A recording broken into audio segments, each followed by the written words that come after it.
nous avons dit on en a marre. Le Congo, c'est aux Congolais.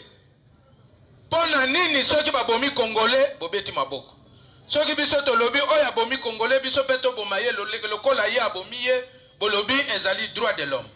Bolobi te bo simbate, pona nini. Toko bomabino, rappelez-vous de stade de martyrs. Toko zonga nesika wana. Yo soki bomi toko bomayo. Toko proposer yango que chaque commune ezala na abattoir nango. Place to bandoko kulongolela bambuma mabe. Bino bozo boma batu, bozo kata batu, bozali bambuma mabe. Bozali bambuma mabe. Ezali na mutute atabo influence ndenge ni na koya kolongola auto décider. Pour tes amboka na biso. Je suis maître Mamboula Ombemba Tade, vice-ministre de la Justice et député national. Mesdames et messieurs, monsieur le bourgmestre de la commune patriotique de Kalamou, mesdames et messieurs, les membres de la réserve, tous bien entendu, de la réserve de la République, étant donné que nous en faisons tous partie, bonsoir. Merci, Bandeko Nangai. Le Kola Naoutugo se présentait en qualité de vice-ministre de la Justice et Mboka Nabino sur instruction de Mokonzi Mboka Tata Félix Antoine Tshisekedi Tshilombo. Tolingaki te to surprendre batu na mboka oyo ya Congo, ya ville ya Kinshasa, na exécution ya peine de mort.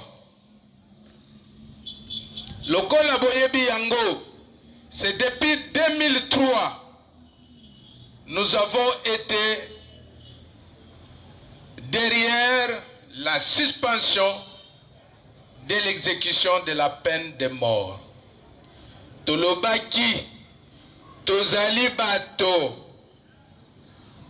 Malgré que Namboka Nabiso peine de mort, bazali ko prononcer yango, mais ezalaki exécuté te. L'exécution de la peine de mort ezalaki te. Tolobaki lokola tozali bato. Erreur ekoki ko salema na mutu nyonso osali pe likambo oyo baninga basepeli nango te, mais na misu ya leta balobi topesi yo etumbu ya liwa. Na mawa wana tokanisaki ke tozali koreshir elongo na ba oyo babukaka mibeko, tondimaki ke même atako ba prononcer peine de mort, mais bakoki ko exécuter yango te.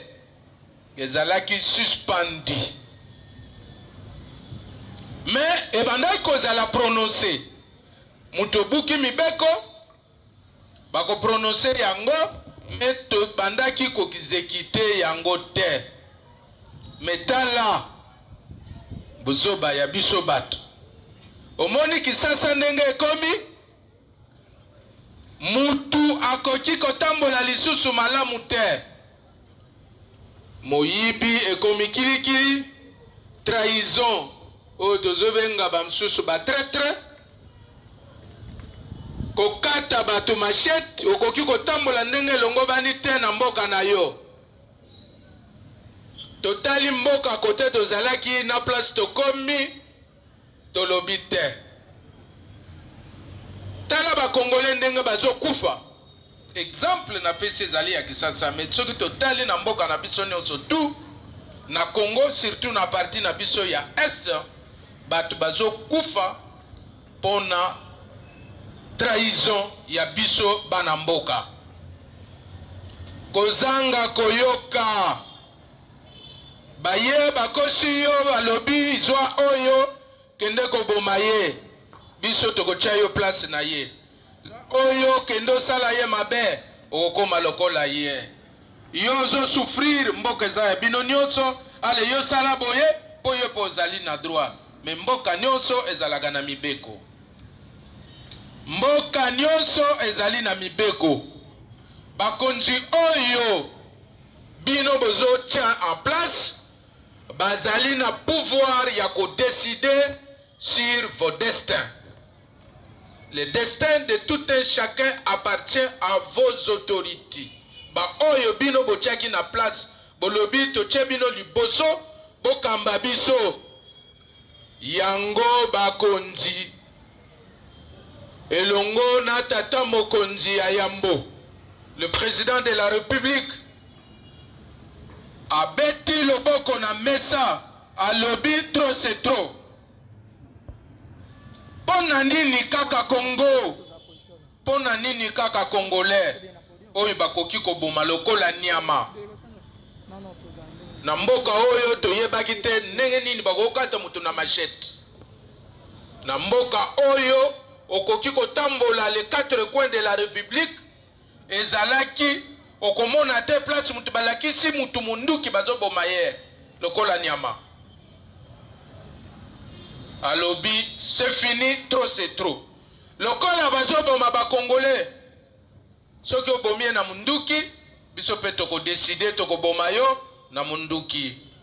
Soki okati ye mbeli biso pe toko décider toko kata yo pe mbeli.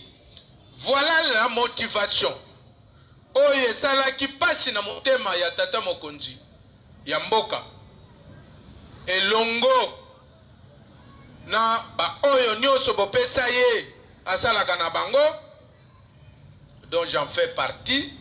Nous nous sommes décidés au conseil de ministres. Nous nous sommes décidés, nous avons dit on en a marre.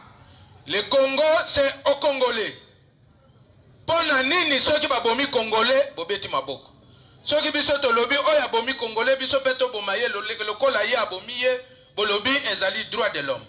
Bolobi te bo simbate pona nini. Nde tolobaki il faut tolongola oyo babengi suspension ya exécution ya peine de mort. Tolongolaki yango na conseil des ministres au grand jour et nous sommes déterminés.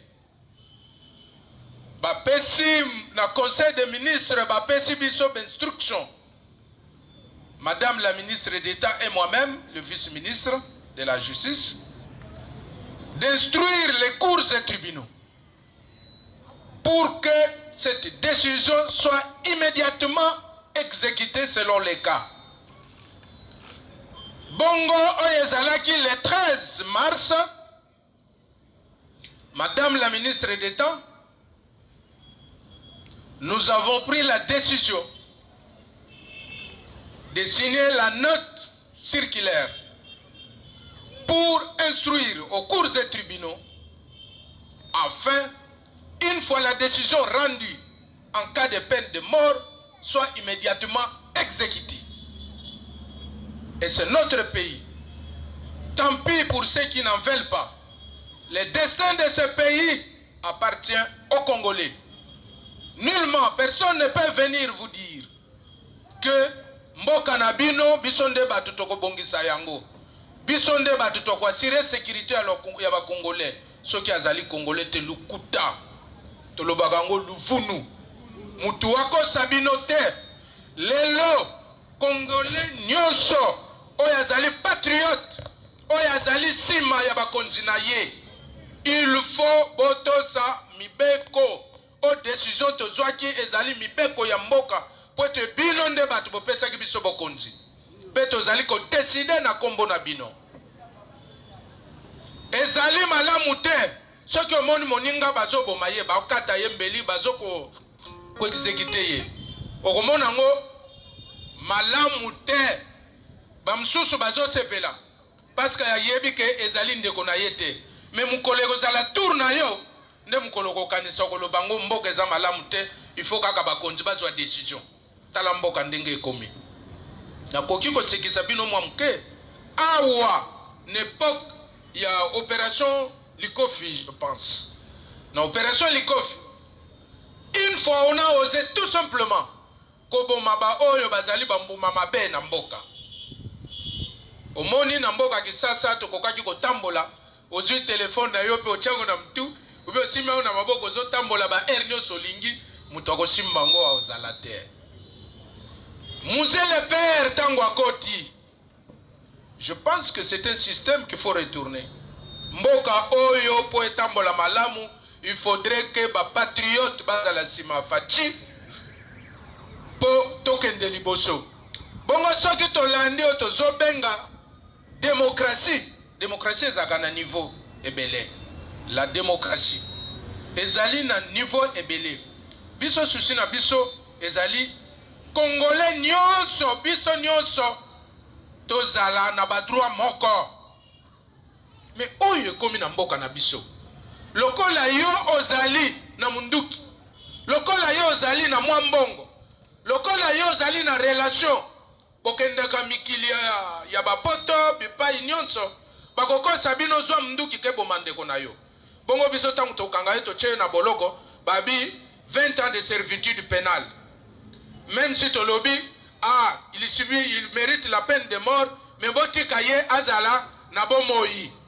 Ya turo yo tokosala ngo lisusu. Tokosala ngo lisusu te. Soki obomi, rassurez-vous.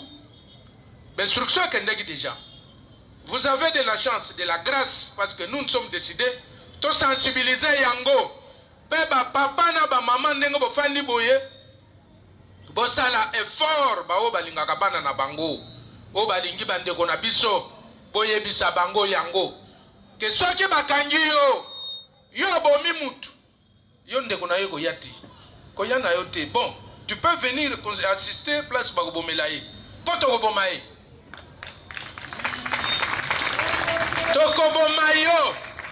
Tokobomayo. Soki obomi moninga tokobomayo.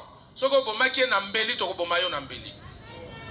Obomi na munduki tokobomayo na munduki. Nous sommes déterminés. Tozoko sate tozo sala masanote. Tozui mokano ezozala exécuté. L'instruction est déjà donnée.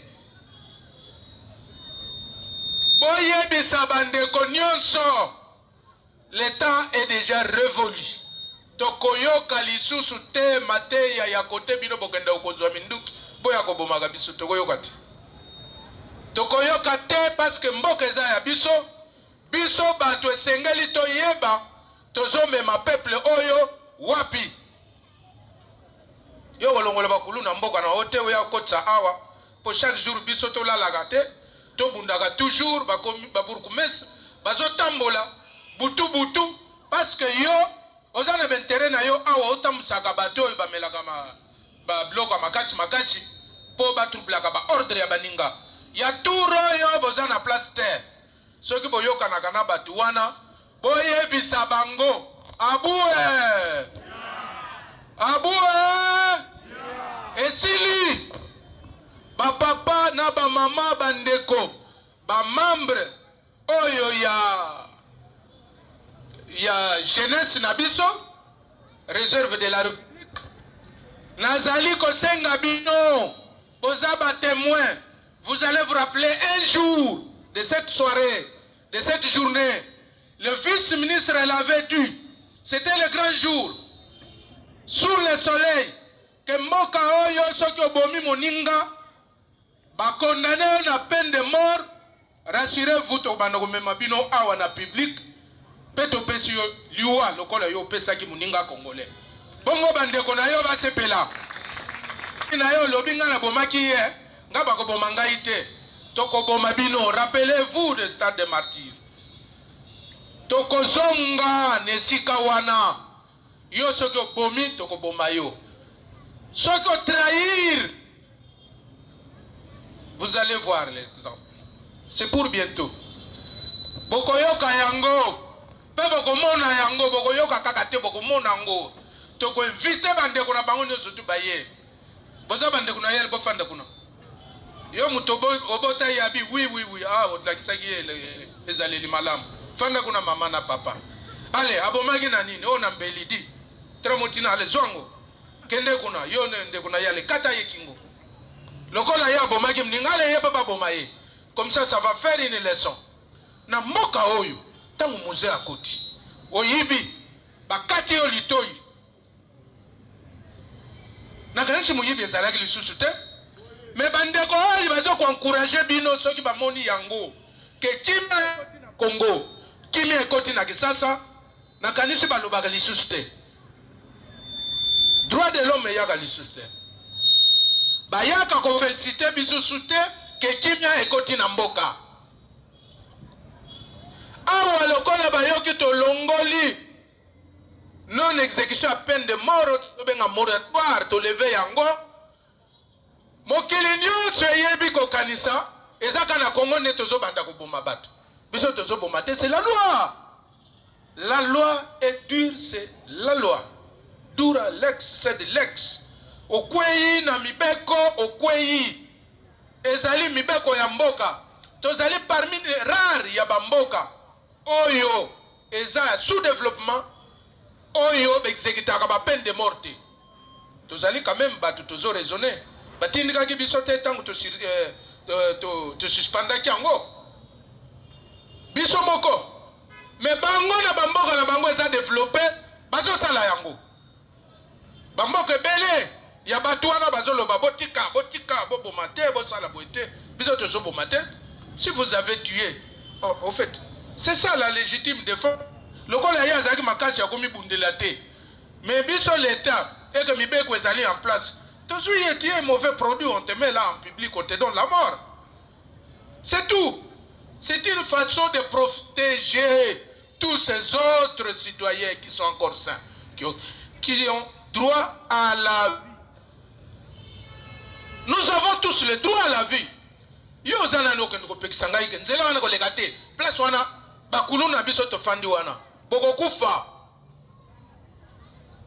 nazali na komini ya Kalamu na yebi ke bilenge bazala kebele tata mokonzi ya komini azo nyokwama mikolo na mikolo na kebisi bino na lobiango na moi baoyi bayoki yango bapanza sango bobatela bana na bino lokola bazaka na ndako te bobatela bango ezali mokolo ya suka pona bango hein? La fin du monde ezali pona bango yango tozo ko annoncer Jean-Baptiste c'est la fin du monde qu'on est en train d'annoncer nous sommes en train d'annoncer ça au grand jour boyebisa bandeko nyonso oyo bazwa minduki pona koboma baninga oyo basimbi ba machette pona kokata baninga gratuitement yeba ke bokomi na suka mikolo ya suka yango yo tozali na moi pe décision tozwaki yango déjà olie bozala surpris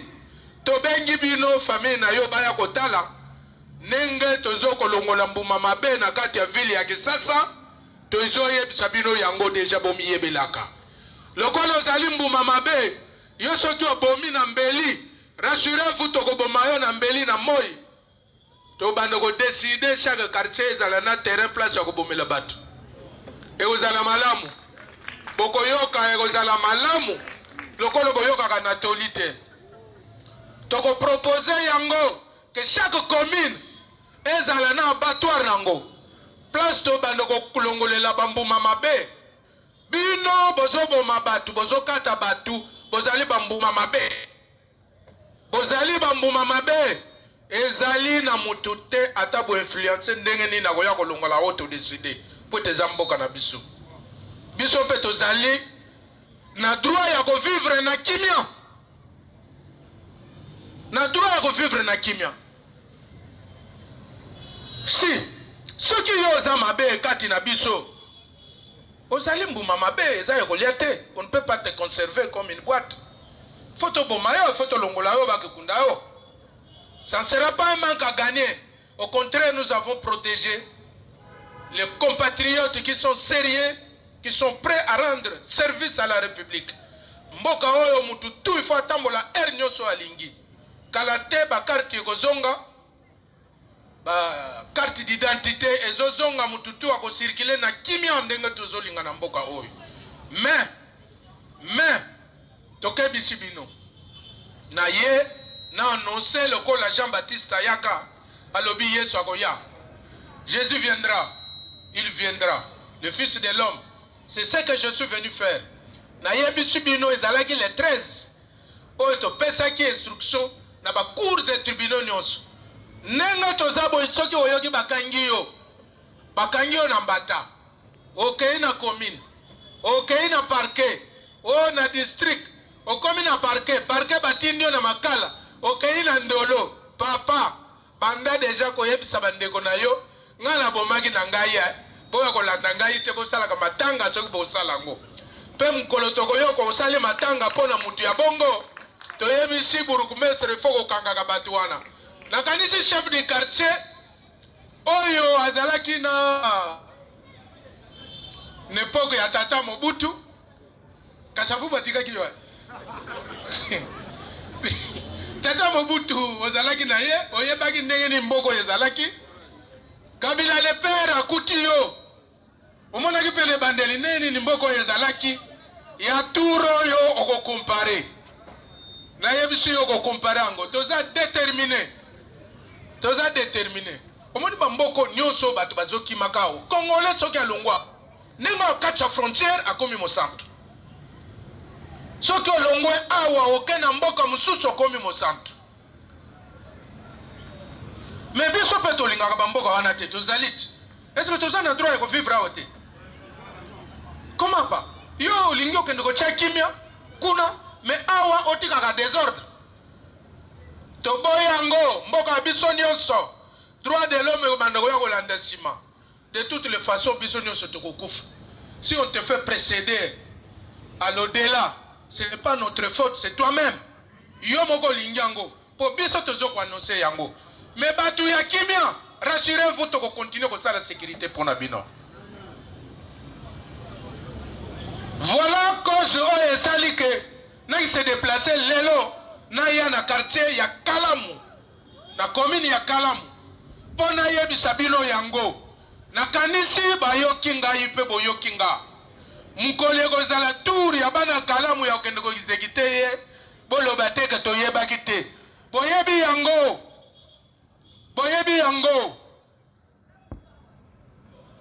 awa wana buto koleka te. Nebi ke mokonzi ya commune yebi yango na butu awa kolekati. C'est mon quartier, j'ai habité ici. Nebi te soki ezalaka bongo. Mais ya turoma. Nazo regretter présence ya général Blaise parce qu'il fallait azala na biso. Na yebi kaza très occupé et très préoccupé. Na makambo kaka ya sécurité. Mais il fallait ya. Tola ko yebisa batu bana commune ya Kalamu. Que lelo bozali na chance to bandeli yao. Po boyeba yango ke mibeko oyo ya ko exécuter peine de mort esi ezali. To relancer ngo déjà. Bosala keba soki olingi o continue kolia maboka ya kapela. Na yebisi bino soki olingi omona kapela po bilengeza ebele kuna bosala keba. Soki oye koyiba mbongo bato awa na mbeli pona butoke na kapela okokende na ngote ekolia yo mbongo wana telefone wana ekolia yo. Oui, donc voilà ce que je pouvais j'allais vous dire. Je voudrais phraser ce que je venais de dire, que le chef de l'État, le président de la République était et il est toujours très sensible aux questions de mort d'homme de ses compatriotes. Et ses compatriotes, en passant d'abord par les jeunes, la jeunesse, parce qu'il dit toujours, il fait son espoir, il fonde son espoir à la jeunesse de la République démocratique du Congo. Et nous sommes également flattés que cette même jeunesse s'organise pour qu'elle soit au front de la sensibilisation de ses compatriotes, ses amis et les acolytes, pour que la jeunesse soit réellement une force du futur, qu'elle soit l'avenir de ce pays. Comme nous le disons, la jeunesse c'est l'avenir de demain. Et nous, les dirigeants, vos dirigeants, nous sommes fiers de vous, de la jeunesse formée. Nous nous battons déjà vers l'enseignement. On fait un effort pour que la jeunesse puisse avoir une notion pour s'intégrer dans ce beau pays. Nous avons un beau pays, franchement, parce que nous n'avons pas l'habitude de nous déplacer, peut-être à Kinshasa. Ce pays, nous avons tout. Vous pouvez tout faire et vous vous retrouvez. Moi qui vous parle, je suis vice-ministre de la Justice. Jamais je foulé mes pieds dans un pays étranger. Et je me bats ici. C'est ici que j'ai grandi. Je vous l'ai dit, je suis vice-ministre de la Justice. Jamais j'ai foulé mes pieds dans un pays étranger. Je dis bien, jamais je foulé les pieds dans un pays étranger. Ce n'est qu'une question de la volonté, l'amour que je porte à mon pays. Sinon, je le ferai à tout moment. À tout moment, je pouvais le faire. C'est-à-dire, j'ai confiance en moi-même, j'ai confiance en ma nation, en mon pays, et j'évolue comme un digne fils de ce pays. C'est une fierté, un exemple à suivre. Donc, ne pensez pas que vous êtes inutile. Vous êtes très utile, très important. Mais seulement, parmi nous, animés de mauvaise volonté, de mauvaise foi, pour saboter certaines actions. Je disais que c'est pour saboter certaines actions et les initiatives de vos propres dirigeants que nous sommes. Et ça, nous n'acceptons pas. Certains, vous êtes envoyés ou encouragés par les impérialistes. Nous le savons bien. Ils sont derrière vous. Nous le savons. Mais rassurez-vous, ce n'est pas un pays des impérialistes. Ce n'est pas un pays qui sera dirigé, ces derniers, mais c'est dirigé par vos fils que vous avez choisis. Pour cela, nous décidons à votre place, pour que vous soyez bien sécurisés, de plein droit, en tant que Congolais, nous avons instauré l'exécution de la peine de mort. Avec force, nous allons le faire pourvu que les autres, nous autres, le paisible citoyen, vivent aisément dans leur propre terre, la terre de nos ancêtres tous, sans distinction de sexe. Voilà la mission que nous avons. Et vous, nos parents, vous, l'avenir de demain, vous ne pouvez devenir comme Tadé que lorsque vous respectez les lois de la République, lorsque vous marchez conformément à la volonté de ce que vous avez mis en place comme loi. Jamais. Ne prétendez pas de devenir grand si vous ne travaillez pas au préalable vous-même. Si vous ne vous préservez pas. Si vous vous livrez dans des activités contraires à la loi, vous allez nous rencontrer. Peu importe la beauté que Dieu le Père vous a donnée, nous allons réduire ça à une simple expression. Et vous serez partis.